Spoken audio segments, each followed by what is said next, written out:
Hello viewers, இன்றைக்கி ரொம்ப டேஸ்டியான எண்ணெய் கத்திரிக்காய் குழம்பு எப்படி வைக்கிறதுன்னு பார்க்கலாமா? எண்ணெய் கத்திரிக்காய் குழம்பு வைக்கிறதுக்கு நான் ஒரு 1/4 கப் அளவுக்கு சின்ன வெங்காயம் முழிச்சு வச்சுருக்கேன். ஒரு மீடியம் சைஸ் தக்காளி எடுத்து வச்சுருக்கேன். அதுக்கப்புறம் கத்திரிக்காய் வந்து ஒரு 7லேருந்து 8 கத்திரிக்காய் வரையும் நான் எடுத்திருக்கேன். நெக்ஸ்ட்டு ஒரு கடாயை அடுப்பில் வச்சுக்கோங்க. அடுப்பில் வச்சுட்டு 2 டேபிள் ஸ்பூன் அளவுக்கு ஆயில் ஊற்றிக்கோங்க. ஆட் பண்ணிவிட்டு நம்ம எடுத்து வச்சுருந்த வெங்காயமும் தக்காளியும் போட்டுக்கலாம். நல்லா வணக்கி விடுங்க. தக்காளியை நான் 2ஆக கட் பண்ணி போட்டிருக்கேன். நல்லா வணங்கட்டும். அதுக்கப்புறம் 1 டேபிள் ஸ்பூன் அளவுக்கு மல்லித்தூள் ஆட் பண்ணிக்கோங்க. 1 டேபிள் ஸ்பூன் அளவுக்கு மிளகாத்தூள் ஆட் பண்ணிக்கலாம். 1 டேபிள் ஸ்பூன் அளவுக்கு சாம்பார் தூள் ஆட் பண்ணிவிட்டு நல்லா வணக்கி விடுங்க. இந்த அளவுக்கு நல்லா வணக்கினதுக்கப்புறம் எடுத்து ஆற வச்சுக்கோங்க. நெக்ஸ்ட்டு ஆறினதுக்கப்புறம் ஒரு மிக்ஸி ஜாரில் போட்டு நல்லா நைஸாக அரைச்சிக்கோங்க. நான் தண்ணி எதுவும் ஆட் பண்ணல, நல்லா நைஸாக அரைஞ்சிருக்கு.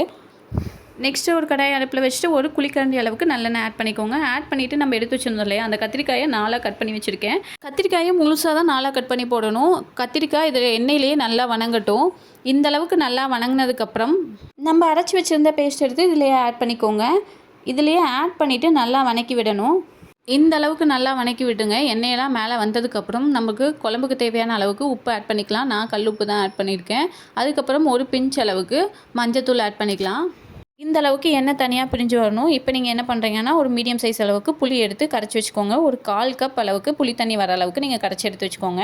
எடுத்து வச்சதுக்கப்புறம் நீங்கள் அதை வந்து இந்த ஸ்டேஜில் எண்ணெயெல்லாம் பிரிஞ்சு வர ஸ்டேஜில் வந்துட்டு ஆட் பண்ணிக்கலாம். புளி தண்ணி ஆட் பண்ணதுக்கப்புறம் ஒரு 5 to 10 மினிட்ஸ் கொதிக்க விட்டீங்க அப்படின்னா எண்ணெயெல்லாம் பிரிஞ்சு மேலே வரும். இந்த மாதிரி எண்ணெயெல்லாம் பிரிஞ்சு மேலே வர ஸ்டேஜில் நீங்கள் இறக்கிடலாம். குழம்ப இறக்கிட்டு வேறு ஒரு பாத்திரத்துக்கு மாற்றிக்கங்க.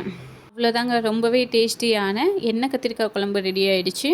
நீங்களும் கத்திரிக்காய் வச்சுருந்தீங்க அப்படின்னா இந்த மாதிரி ஒரு டைம் ட்ரை பண்ணி பாருங்கள். இந்த வீடியோ உங்களுக்கு பிடிச்சிருந்ததுனா லைக் அண்ட் ஷேர் பண்ணுங்கள். மறக்காமல் சப்ஸ்கிரைப் பண்ணிடுங்க. நெக்ஸ்ட் வீடியோவில் பார்க்கலாம். டாடா.